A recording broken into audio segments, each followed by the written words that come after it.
क्या हुआ कल? थोड़ा सा इंट्राडे में बाजार थोड़ा सा विचलित हुआ, वो आपने नोटिस करा होगा।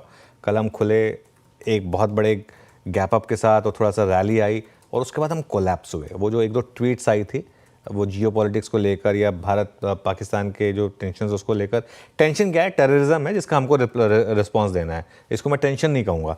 और हम सभी जानते हैं कि ये जो कावर्डली हमला हुआ है, उसका जो पहलगाम में जो आतंकी हमला हुआ है उसका बदला लिया जाएगा, हम सब जानते हैं बात। लेकिन वो कब और कैसे होगा ये हमें नहीं पता है। और मैं एक चीज़ बताऊं, ना ही हमें पता करने की ज़रूरत है। ये हमारा काम नहीं है, ये सेना का काम है, ये सरकार का काम है। उनको उनका काम करने देते हैं।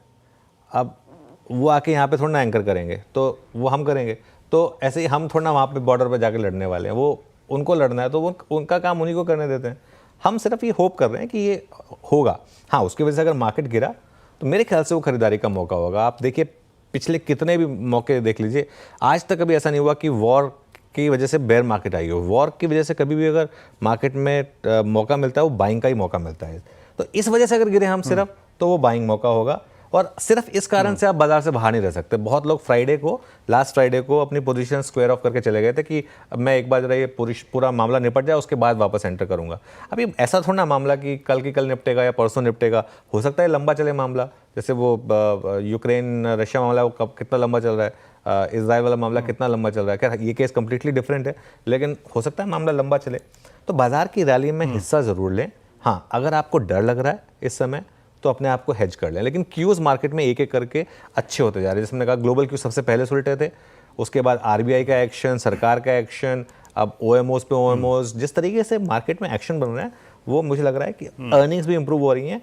तो इस मार्केट में फोकस रखें अपना वहाँ पर जहाँ पर नतीजे अच्छे हैं या फिर जहाँ पर पोजीशनिंग ऐसी है कि खराब नंबर पे भी स्टॉक चल रहे हैं। ऐसे दो स्पेसेस पर मुझे लग रहा है कि आप फोकस करें। लेकिन वीरू, आज मुझे लग रहा है जो गिफ्ट निफ्टी सब करीब 90-95 पॉइंट नीचे ना, उसका एक सबसे बड़ा कारण है आज बाजार का एक बहुत ही मजबूत जो एक धड़ा रहा है वो थोड़ा अंडर परफॉर्म करने वाला है।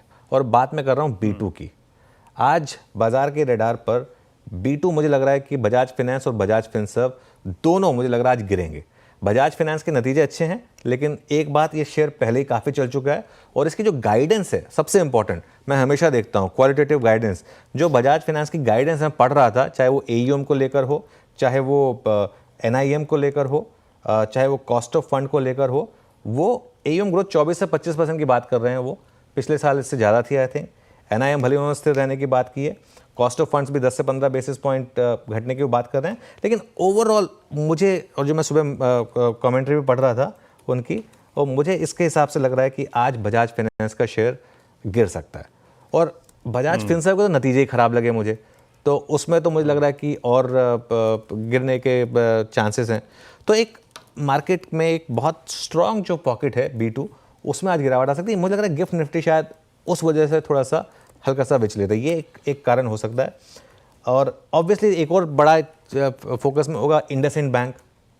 इंडसइंड बैंक के CEO ने रिज़ाइन किया है, वहाँ भी मुझे लग रहा है कि थोड़ी सी अनसर्टेनिटी बढ़ेगी और ये भी एक जो स्टॉक है वो फोकस में रहेगा। और जो थोड़ा अगली बार इसकी बात करेंगे, थोड़ा सा फुटेज वगैरह रेडी रखिएगा CEO साहब की।